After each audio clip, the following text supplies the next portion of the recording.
벨릭스가 이 도에 관한 것을 더 자세히 아는 거로 연기하여 이르되 천부장 루시아가 내려오거든 너희 일을 처결하리라 하고, 백부장에게 명하여 바울을 지키되 자유를 주고 그의 친구들이 그를 돌보아 주는 것을 금하지 말라 하니라. 수일 후에 벨릭스가 그 아내 유대 여자 두루실라와 함께 와서 바울을 불러 그리스도 예수 믿는 도를 듣거늘 바울이 의와 절제와 장차 오는 심판을 강론하니 벨릭스가 두려워하여 대답하되 지금은 가라. 내가 틈이 있으면 너를 부르리라 하고, 동시에 또 바울에게서 돈을 받을까 바라는 거로 더 자주 불러 같이 이야기하더라. 이때가 지난 후 보르기오 베스도가 벨릭스의 소임을 이어받으니 벨릭스가 유대인의 마음을 얻고자 하여 바울을 구류하여 두니라. 아멘. 이탈리아에 토리노라고 하는 곳이 있는데요, 거기에 박물관에 가면 이상한 동상 하나가 있다고 합니다.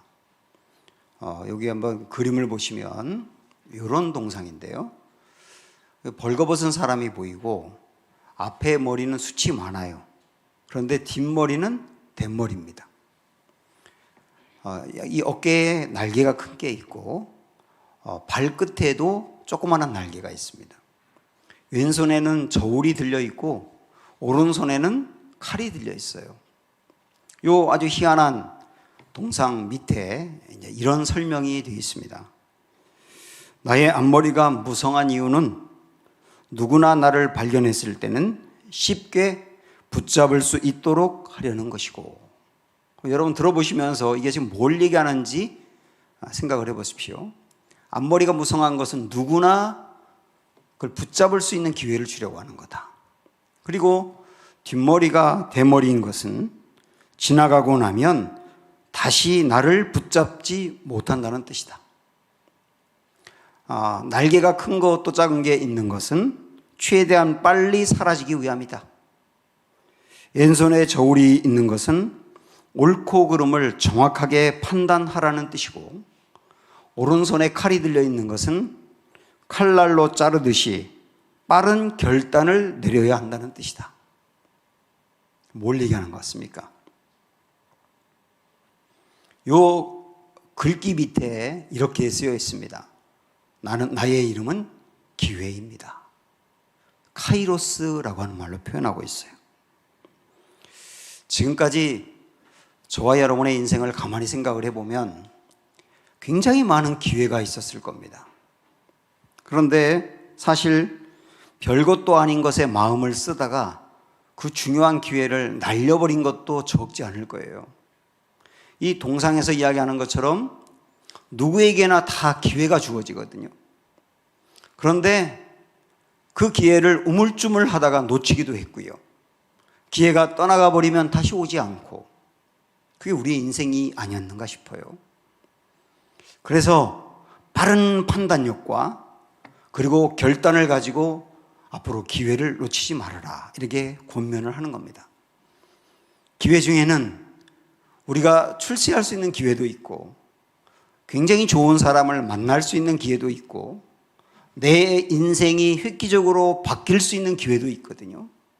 그 중에 간과할 수 없는 중요한 기회는 뭐냐면, 특별히 교회를 다니는 이들에게는 나의 영혼이 달라질 수 있는 신앙의 기회인 겁니다.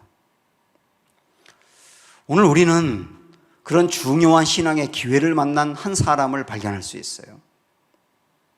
지난주에 낮예배 때 들었던 말씀을 잠깐 한번 상기를 해보시면, 바울을 죽이기 전에는 먹지도 마시지도 않겠다고 벼르고 있는 사람이 40명이 넘는다고 했죠.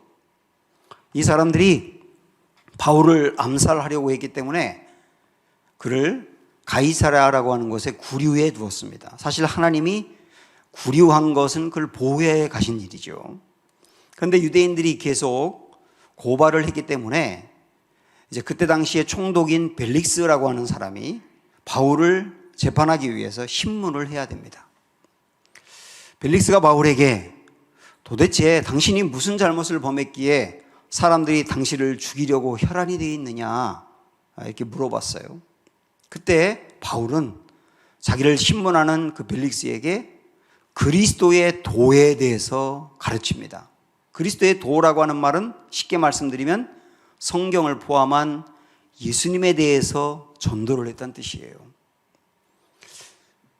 어찌하다 보니까 이 벨릭스라고 하는 사람은 당대의 최고의 전도자이고 또 말씀을 가르치는 것에서는 최고의 실력을 갖춘 선생님이며 그리고 복음을 전하고 신앙생활하는 데는 엄청난 열정이 뜨거운 바울로부터 말씀을 듣게 된 거예요. 벨릭스는 이 말씀을 들으면서 점점점 마음이 열렸던 것으로 보입니다. 그동안에도 그의 아내가 유다 사람이기 때문에 성경과 예수님에 대해서 알고는 있었는데요. 피상적으로 그냥 지식으로만 알고 있던 겁니다. 그런데 지식으로 알고 있던 것을 바울로부터 말씀을 배우면서 더 분명하게 듣게 된 거예요. 그러면서 그 마음이 점점점 움직여가고 있습니다. 마치 이런 것이죠. 하나님이 천지를 창조했다. 진짜 그럴 수도 있고 아닐 수도 있고 잘 모르겠다. 그랬던 사람이 누군가로부터 말씀을 듣거나 공부를 하면서 맞아. 이 세상은 진화된 게 아니라 하나님이 창조하신 게 맞는 것 같아. 라고 마음으로 인정해 가기 시작하는 단계가 있잖아요. 예수님에 대해서도 예수님의 동정녀 탄생이라든지 예수님의 십자가가 우리의 죄를 사했다든지 예수님이 부활한 것처럼 우리 또한 부활하고 영생한다는 이야기를 들으면서 이걸 알고는 있었는데 그 이야기를 들으면서 이제 이게 믿어질 것 같아요. 그럴 수도 있다는 생각이 들어요. 좀 그 단계가 지금 벨릭스의 상태라고 여러분 이해하시면 됩니다. 그날은 바울과 벨릭스의 대화가 거기서 끝났어요. 그리고 벨릭스는 아마도 제가 추측하기로는 그날 밤에 잠을 이루지 못했을 겁니다. 제가 하나님께 가끔 기도하는 것 중에 이런 게 있습니다. 우리 은강교회 교우들이 주일날 저녁에 밤잠을 설치게 해주세요. 이렇게 기도해요. 왜냐하면 주일날 들었던 말씀이 내 마음에 남아서 나를 찌르기도 하고 중요한 질문이 생기기도 하고 이제 내가 이렇게 살면 안 되는 거구나 하는 생각이 들면서 그냥 자려고 누웠는데 많은 생각으로 뒤척이는 그런 주일밤을 보냈으면 좋겠다는 생각이 있거든요. 어쩌면 벨릭스는 그날 밤에 그렇게 잠을 설쳤는지도 모릅니다. 수일이 지난 다음에 벨릭스는 아내 두루실라라고 하는 여자를 데리고 바울을 다시 찾아옵니다. 이번에는 바울을 신문하려고 온 것이 아니고 바울에게 그리스도의 도에 대해서 더 자세히 듣기 위해서 또 온 겁니다. 그만큼 관심이 있는 거예요. 이때 바울이 저 같으면 말입니다. 지금 벨릭스라고 하는 이 총독은 바울을 죽일 수도 있고 살릴 수도 있어요. 바울을 옥에 가둘 수도 있고 석방할 수도 있어요. 그러니까 바울의 모든 생사 여탈권을 갖고 있는 총독이기 때문에 저였다면 그 벨릭스가 듣기 좋은 소리를 해서 그 벨릭스의 환심을 사려고 했을 거예요. 그런데 바울은 깜짝 놀랄 이야기를 합니다. 우리 한번 24, 25절 볼게요. 수일 후에 벨릭스가 그 아내 유대 여자 두루실라와 함께 와서 바울을 불러 그리스도 예수 믿는 도를 듣거늘. 그 다음에요.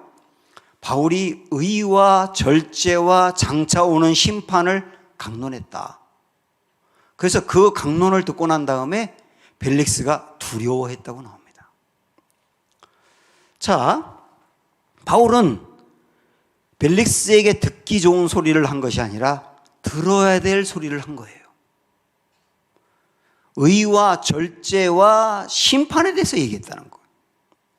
의에 대해서 얘기했다는 말은 뭐냐면 어떻게 하면 의로워질 수 있는지에 대해서 얘기했다고 볼 수도 있고 당신 의롭게 살아야 된다고 충고했을 수도 있어요. 둘 다일 수도 있고요. 사실은 이 벨릭스라고 하는 사람은 상당히 교활했거든요. 지금 그 옆에 있는 아내인 두루실라라고 하는 사람은 원래 벨릭스의 아내가 아니었어요. 다른 사람의 아내였어요. 그런데 벨릭스가 그 두루실라를 보고 엄청난 그 절세 미인이었기 때문에 그 여자를 보는 순간 푹 빠져버렸다고 합니다. 그래서 그 여자를 빼앗아서 자기 아내로 삼기 위해서 마술사 같은 사람을 그 두루실라의 남편에게 보내가지고요, 거짓말을 한 거예요. 내가 당신을 보니까 상당히 출세할 사람이다. 그런데 당신의 출세길을 막고 있는 게 당신의 아내다. 이 아내를 버려야 당신 출세할 수 있다. 이 미련한 남편은 그 말에 속아서 아내를 버린 거예요. 그때 벨릭스가 드루실라를 얼른 자기 아내로 삼아버린 겁니다. 자, 이런 사람이니 유다의 총독의 자리에 올라올 때까지 이 사람이 얼마나 권모술수에 능하고 온갖 속임수와 더러운 방법을 동원해서 여기까지 왔겠는지 헤아려 알 수 있잖아요. 이 사람은 인생 자체가 상당히 불의했던 겁니다. 그것에 대해서 이야기하는 거예요. 당신은 의롭게 살아야 한다. 그리고 절제해라. 지금 잘 나간다고 당신 마음대로 하지 말고 절제해라. 뜨끔한 이야기를 한 거예요. 게다가 장차 올 심판에 대해서 얘기했다고 했습니다. 뭐라고 얘기했겠습니까? 지금 당신은 당신이 원하는 것을 다 가질 수 있고 당신 마음대로 될 것 같지만 모든 사람이 그러하듯 당신도 마지막 호흡이 끝나는 날이 반드시 옵니다. 모든 사람은 그렇게 죽게 되는데 죽음으로 끝나는 게 아니라 그 다음이 있어요. 그게 심판입니다. 당신 이 심판, 그 심판석에서 심판 자리에서 통과할 자신 있습니까? 이렇게 이야기를 한 거예요. 벨릭스는 이 말씀에서 보듯이 그 심판에 대한 이야기를 듣고 두려웠다고 그랬어요. 두려웠다. 이 두려움이 기회입니다. 두려움이 기회라고요. 우리들은 두려움을 싫어합니다. 두려움은 부정적인 감정이기 때문에 우리 안에 두려움이 없기를 원해요. 그래서 사람들도 두려움을 없애는 방법을 찾고 책을 읽고 두려움을 없애려고 그렇게 노력을 합니다. 성경에서도 두려워하지 말라고 그렇게 강조합니다. 어떤 사람이 이거 농담인지 진담인지 모르겠지만 성경에 보면 두려워하지 말라, 근심하지 말라라고 하는 말이 366번이나 있다고 얘기하더라고요. 1년 내내 매일매일 두려워하지 말라는 의미겠죠. 그래서 아니 그러면 365번이면 되는데 366번 한 번 더 많은 건 왜 그러냐 그랬더니 윤달이 있잖아 뭐 그랬다는 거예요. 그러니까 윤달까지 고려해서 매일 걱정하지 말고 두려워하지 말라. 아, 그랬다고 말할 정도로 하나님은 두려움을 없애려고 하시는 분이라 맞는 얘기잖아요. 그런데 한편으로 두려움은 우리 인생의 기회입니다. 절망이라고 하는 것도 때로는 은혜 받을 수 있는 기회가 돼요. 내 인생에 대하여, 나의 삶에 대하여 내 스스로 절망할 때가 있어요. 저도 절망해 봤거든요. 이것을 존재적인 절망이라 그래요. 내가 이런 사람이었나? 내 속에 이렇게 더러운 것들이 숨어 있나? 나 자신에 대해서 실망을 넘어 절망할 때가 있다고요. 이 존재적인 절망을 하고 난 다음에 하나님이 보이기 시작해요. 그리고 은혜가 보이기 시작해요. 그래서 때로는 절망도 기회가 될 수 있어요. 이처럼 두려움도 마찬가지입니다. 두려움은 나쁜 것이지만 두려움이 우리 인생의 중요한 기회가 될 수 있습니다. 특별히 심판이 있다는 이야기가 우리 마음에 두려움을 줄 때가 있어요. 이런 것이죠. 모든 사람에게 다 죽음이 찾아오고 죽음 이후에 한 명도 예외 없이 하나님의 심판대 앞에 서야 한다는 것. 하나님의 심판대 앞에 서면 내 온 인생이 벌거벗은 듯 다 적나라하게 드러난다는 것. 사람은 사람을 속일 수 있어요. 가장 가까운 배우자도 속일 수 있습니다. 그러나 하나님 앞에서 속일 수가 없어요. 모든 게 드러나는 거예요. 그리고 내가 하나님을 믿는다고 했는데 내 믿음이 실제였는지 아니면 그냥 믿는다고 생각하고 살았는지도 그대로 드러날 거예요. 그 앞에서는 나의 영혼을 어디에서 보낼지가 결정이 되는 거예요. 지옥에서 보낼지 천국에서 보낼지 영혼을 어디서 보낼지가 결정되는 자리가 심판석이거든요. 소돔과 고모라가 멸망하기 전에 하나님이 롯에게 너의 가족을 구원할 테니까 얼른 거기서 탈출해 하고 알려주셨어요.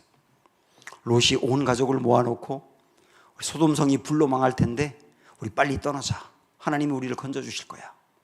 그렇게 이야기했을 때 롯의 두 사위가 성경에 보면 뭐라고 나와요? 그것을 농담으로 여겼다고 나와요. 장인, 심판이라뇨. 지금 이렇게 소돔성이 멀쩡한데 무슨 심판이 있습니까? 그런 허무맹랑한 이야기에 속지 마세요. 농담으로 여겼어요.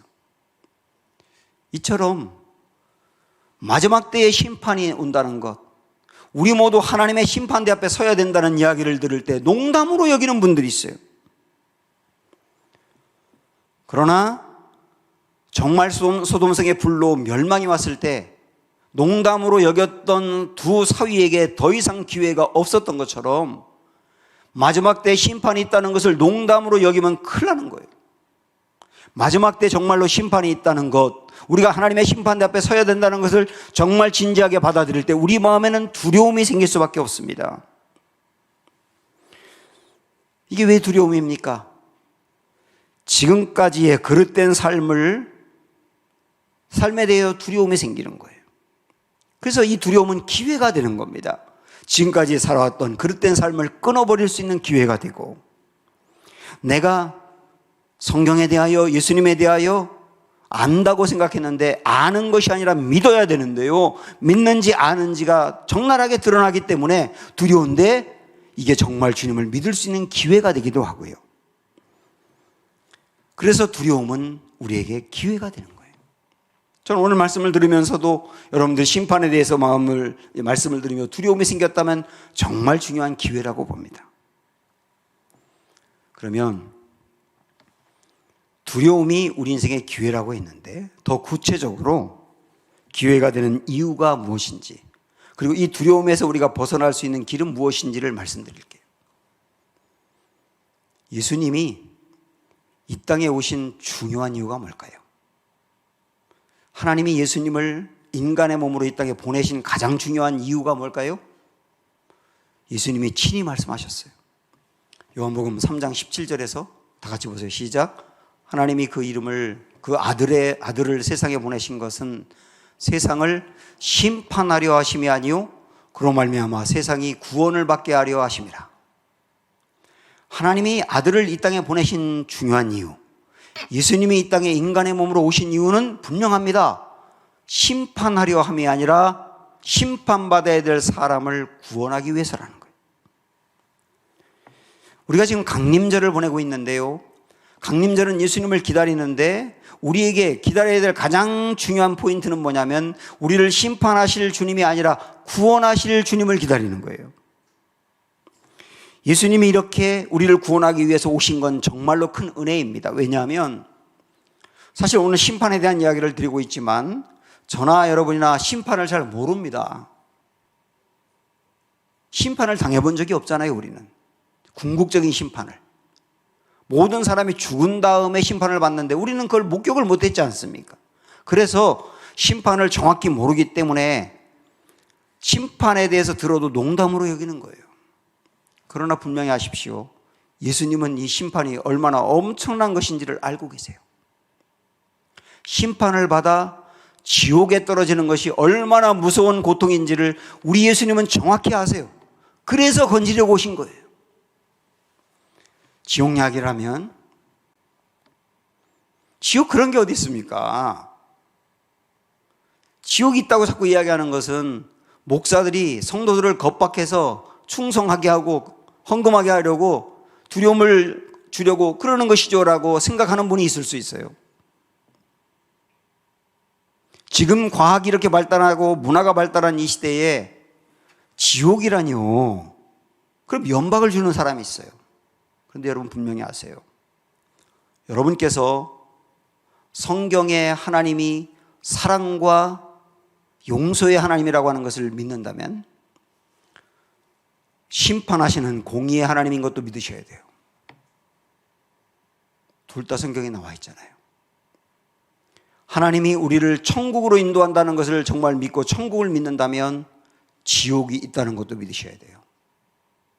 이것은 내 구미에 맞게 들으면 기분이 좋고 듣기 싫은 것 이렇게 구분해가지고 취사 선택할 수 있는 게 아니에요. 내가 식당에 가가지고 메뉴를 고르고 이거 먹고 싶어라고 고를 수 있는 그런 이야기가 아니라고요. 내가 없다고 해서 없는 것도 아니고 내가 부정한다고 해서 사라지는 것도 아니에요. 만약에 여러분이 지옥이 있는 것을 믿지 않는다면 천국이 있는 것도 믿지 마세요. 심판이 있다는 것을 부정한다면 사랑과 용서로 구원하시는 하나님도 부정하세요. 그러나 이걸 믿는다면 이것도 믿으셔야 돼요. 왜? 성경에서 둘 다 말씀하고 있잖아요. 그러면 우리가 심판이 아니라 구원하기 위해서 주님이 이 땅에 오셨다고 했는데요. 그럼 구원받을 수 있는 길이 뭘까요? 정말로 심판이 있다는 것 때문에 두려운 다음에 두려운 마음을 가지고 그러면 구원받을 수 있는 길이 뭘까요? 라고 질문하셔야 되잖아요. 그 질문에 대한 대답이 바로 이 말씀 다음에 요한복음 3장 18절에 나와 있습니다. 같이 보십시오. 시작. 그를 믿는 자는 심판을 받지 아니하는 것이요 믿지 아니하는 자는 하나님의 독생자의 이름을 믿지 아니함으로 벌써 심판을 받은 것이니라. 아주 명확하게 말씀합니다. 심판받지 않고 구원받을 수 있는 길은 이거. 그를 믿는 자는 제가 가끔 말씀드립니다마는 하나님이 우리가 구원을 받을 수 있는 길을 복잡하게 만들었다면 어떨까라고 생각한 적이 있어요. 예를 들어서 구원을 받으려면 평생토록 어려운 사람을 돈 1억 원 이상으로 도와줘야 된다라고 하는 가이드라인이 있다고 생각을 해보세요. 10,000시간 이상을 어려운 사람을 위하여 기도하거나 함께 대화해야 한다. 뭐 이런 조항이 있다고 생각을 해보십시오. 한 번도 죄를 지으면 안 된다라고 하는 이런 조항이 있다고 생각을 해보십시오. 이렇게 굉장히 수준이 높은 조항을 우리에게 내걸었다면 하나님은 가능한 우리를 구원받지 못하게 하고 싶다는 뜻이에요. 그러나 하나님이 심판이 아니라 구원받을 수 있는 길을 딱 하나, one way, 한 길만 얘기했어요. 그를 믿는 자는 심판이 아니라 구원을 받는다. 여기서 그를 믿는다는 게 뭡니까? 이런 거죠. 나는 심판을 받을 수밖에 없는 사람이라는 걸 받아들이는 것. 그런데 심판받을 나를 위해서 예수님이 이 땅에 오셨다는 것. 예수님이 나를 대신해 심판으로부터 건져내기 위해서 대신 심판을 당했다는 거, 이걸 받아들이는 거. 그래서 나는 예수님으로 인하여 심판이 아니라 구원을 받게 되었다는 것을 인정하고 받아들이는 것.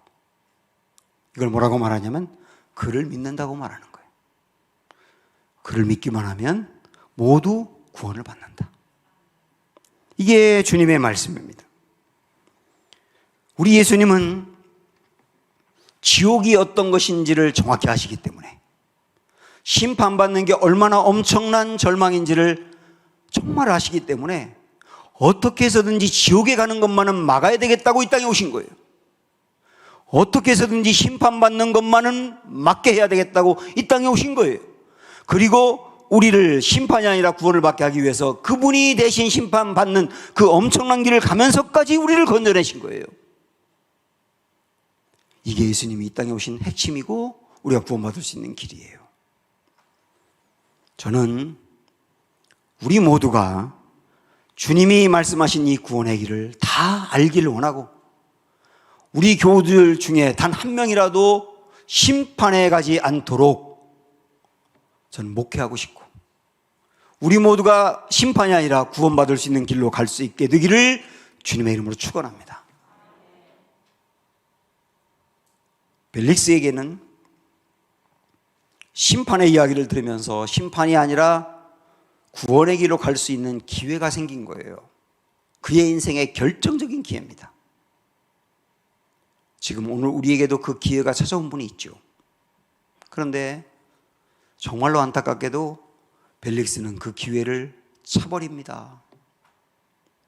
이 말씀 보면 25절에 바울이 의와 절제와 장차 오는 심판을 강론하니 벨릭스가 두려워했어요. 근데 그 다음 뭐라고 대답하느냐면 지금은 가라. 내가 틈이 있으면 너를 부르리라. 지금 벨릭스는 심판의 이야기를 들으면서 그 마음에 두려움이 생겨서 구원받을 수 있는 결정적인 기회가 왔는데 그 기회에서 한 걸음도 앞으로 나가지 않고 차버린 겁니다. 저는 이 벨릭스를 오늘 설교의 제목처럼 Almost Christian, 거의 그리스도인이다 이렇게 말하고 싶어요. 거의 그리스도인이 되었는데 더 이상 나아가지 않았다는 것이죠. 말씀을 알고 있었고 알고 있을 뿐만 아니라 더 깊이 말씀을 듣고 마음이 움직였고 심판에 대한 말씀을 들으면서 두려움이 생겼고 그래서 벨릭스는 지금 천국의 문 앞까지 갔어요. 구원의 바로 문 앞에까지 갔어요. 근데 거기서 지금은 됐어. 여기까지. 나중에 기회가 오겠지. 걷어차버린 거예요. 생각할수록 너무나 안타까워요. 이게 거의 그리스도인이에요. 거의 그리스도인은 성경에 여러 군데 나오는데요. 한 명만 더 소개하면 지금 우리가 24장을 보고 있는데 26장에 가면 아그리빠라고 하는 왕 이야기가 나옵니다. 바울이 아그리빠 왕 앞에서 신문을 받는데 역시 아그리빠에게도 바울이 전도를 했어요. 그런데요, 아그리빠는 벨릭스보다도 더 예수님에 대해서 많이 알고 있어요. 아그리빠는 유대인이거든요. 그래서 바울이 볼 때도 야, 이 아그리빠는 거의 다 왔다 하는 생각이 들어서 이렇게 말했습니다. 아그리빠 왕이요, 선지자를 믿으시나이까? 선지자는 여기서 예수님이거든요. 예수님을 믿으시나이까? 이렇게 물어본 겁니다. 믿으시는 줄 아나이다. 무슨 말입니까? 왕이요, 제가 보니 왕은 예수님에 대해서 정말 잘 알고 있고 예수님을 믿기를 원합니다. 예수님 믿으시죠? 이렇게 물어본 거예요. 결단하라는 거죠. 그런데 이 말을 듣고 아그리빠가 사도행전 26장 28절에 보면 이 다음 절에 뭐라고 그러냐면 내가 적은 말로 나를 권하여 그리스도인이 되게 하려 하는도다. 너나 지금 전도하는 거야? 그리스도인이 되라고 전도하는 거야? 여기까지 돌아가 이제. 거기서 딱 막아버렸어요. 이 아그리빠도 거의 그리스도인이었던 거예요. 거의 그리스도인은 지금 적지 않습니다. 저는 우리 교인 중에도 거의 그리스도인이 있을 수 있다고 봐요. 이전에 제가 김용희 선교사님이라고 순회 선교단을 이끌어 가시는 훌륭하신 분이 있는데 그분의 설교를 들은 적이 있어요. 그분이 이런 말을 하더라고요. 이분이 어느 교회에 가서 부흥회를 했답니다. 굉장히 큰 교회였대요. 근데 이분은요, 이렇게 돌려서 이야기하지 않고 직격탄을 쏩니다. 항상 설교할 때마다 묻는 게 있어요. 여러분의 믿음은 실제입니까? 아니면 믿는 셈 치고 있습니까? 여러분의 믿음은 실제입니까? 믿는 셈 칩니까? 실제가 아니면 지옥에 떨어집니다. 이분은 정확하게 얘기를 해요. 그 교회에서도 그렇게 설교했대요. 그리고 구원받을 수 있는 길을 이야기했습니다. 예배가 다 끝나고 나서 담임 목사 사무실에 장로님 두 분이 함께 와서 강사 선교사님하고 차를 마시게 됐답니다. 그때 연세가 있으신 장로님이 이렇게 얘기하더래요. 선교사님, 오늘 선교사님이 설교를 시작할 때 당신의 믿음은 실제입니까? 믿는 셈 치고 있습니까? 물으셨죠. 사실 저는 실제가 아니고 믿는 셈 쳤던 사람입니다. 깜짝 놀랄 얘기한 거예요. 장로님인데 실제 믿은 게 아니라 믿는 셈 치고 지금까지 왔었다는 거예요. 근데 그날 말씀을 들으면서 그제서 예수님을 만났다는 거예요. 충격이에요. 이 충격이 여기서 끝나지 않아요. 그 말을 들은 젊은 장로님이 하는 말이 뭐냐면 사실은 나도 그랬어요. 이 장로님들은 수십 년 동안 교회를 다녔어요. 교회에서 수많은 봉사를 했고 헌금은 또 얼마나 많이 드렸겠으며 장로님으로 피택될 정도였으니 성도들로부터 존경과 사랑과 인정을 받았겠죠. 그러나 거의 그리스도인이었던 거예요. 목사는 다를까? 제가 알고 있는 목사님 한 분은 한 대학에서 25년 동안 학생들을 가르친 교목이었습니다. 그런데요, 25년 동안 학교에서 목회를 하고 은퇴를 한 다음에 쓰러졌거든요. 간신히 깨어나가지고 그때서야 구원을 받았다고 고백했어요. 그러면 이분이 25년 동안 대학생들에게 가르쳤던 성경은 무엇이며 무슨 믿음으로 가르쳤겠는가? 끔찍한 이야기. 목회자 중에도 거의 그리스도인이 있을 수 있다.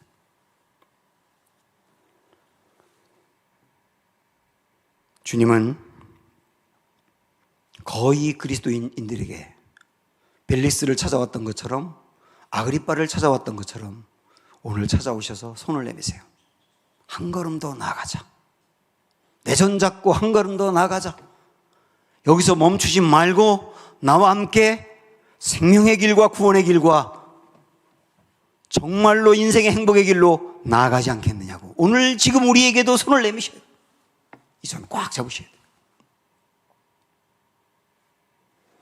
벨릭스가 거의 그리스도인에서 한 걸음도 나아가지 못하고 거기서 끝난 이유가 뭔지 아세요? 그의 발목을 붙잡는 게 있었습니다. 그게 탐욕이라고 하는 겁니다. 권력에 대한 탐욕이 있었어요. 예수님을 믿게 된다면 내 이 권력을 유지하지 못할지도 모른다는 생각이 있었고요. 나는 유대 총독으로 끝날 게 아니라 더 올라가고 더 올라가야 되는데 지금 예수님을 받아들일 때 그것이 어려울지도 모른다고 생각하니까 그 권력이라고 하는 탐욕이 발목을 붙들고 더 이상 나가지 못하게 만들었던 겁니다. 권력만이 아니라 그에게는 돈에 대한 탐욕도 있었어요.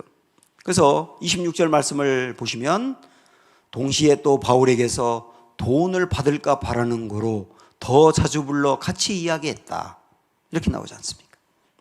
벨릭스가 이 이후에도 바울을 수없이 불렀어요. 그런데 불러서 돈 달라고. 돈 주면 풀어줄게. 결국은 돈에 대한 탐욕이 더 이상 앞으로 전진하지 못하도록 발목을 붙들고 끌어내렸던 거예요. 굉장히 안타깝죠. 우리의 발목을 잡는 것이 있을 수 있겠죠. 그 발목 붙잡혀서 정말 중요한 구원과 생명의 길을 놓치면 안 되지 않습니까? 우리 한 걸음 더 나아가셔야 됩니다. 물론 주님은 우리에게 거듭 기회를 주실 겁니다. 기회가 딱 한 번만 있고 끝나는 건 아니라 앞으로도 계속 또 말씀을 들을 수 있는 기회, 내가 흔들릴 때마다 나를 찾아와서 주님 잘 믿으라고 권면하는 사람들이 전하는 말이 또 기회가 될 것이며, 불현듯 내 마음에 다가와서 이렇게 하면 안 되는데 주님을 잘 믿어야 된다는 생각이 드는 것도 기회입니다. 하나님은 우리에게 이런 기회를 계속 주실 겁니다. 그런 측면에서 볼 때 지금 우리는 은혜의 때를 살고 있는 거예요. 얼마든지 말씀을 들을 수 있는 때, 회개할 수 있는 때니까 은혜의 때입니다. 그러나 더 이상 회개할 수 없고, 더 이상 하나님의 말씀을 들을 수 없고, 더 이상 돌이킬 수 없는 때가 반드시 온다는 것, 그것도 아셔야 되는 거예요. 그래서 우리는 주님이 주시는 이 기회의 때, 반기시는 주님 품에 안겨야 되는 겁니다. 시편 69편에 이런 말씀이 있네요. 여호와여, 나를 반기시는 때에 내가 주께 기도하오니. 주님이 나를 반기시는 때가 있구나. 지금 우리가 그때를 살고 있는 거예요. 주님께 나아가면 얼마든지 반겨주시는 때, 지금 우리가 그때를 살고 있습니다. 이 반기시는 때에 기도해야 되고 있고, 반기시는 때에 회개해야 하고, 반기시는 때에 주님을 찾아야 하고, 반기시는 때에 하나님 앞에 더 나아가야 되겠죠. 내일이 있잖아요, 내일 기회가 있잖아요 라고 생각하지 않기를 원합니다. 왜냐하면 우리 마지막으로 이 말씀 보면 그런 생각이 듭니다. 잠언 27장 1절 말씀 다 같이 너는 내일 일을 자랑하지 말라. 하루 동안에 무슨 일이 일어날는지 내가 알 수 없음이니라. 이 마음을 가지고 우리 함께 예수님을 부르며 찬양하고 싶습니다. 예수 예수.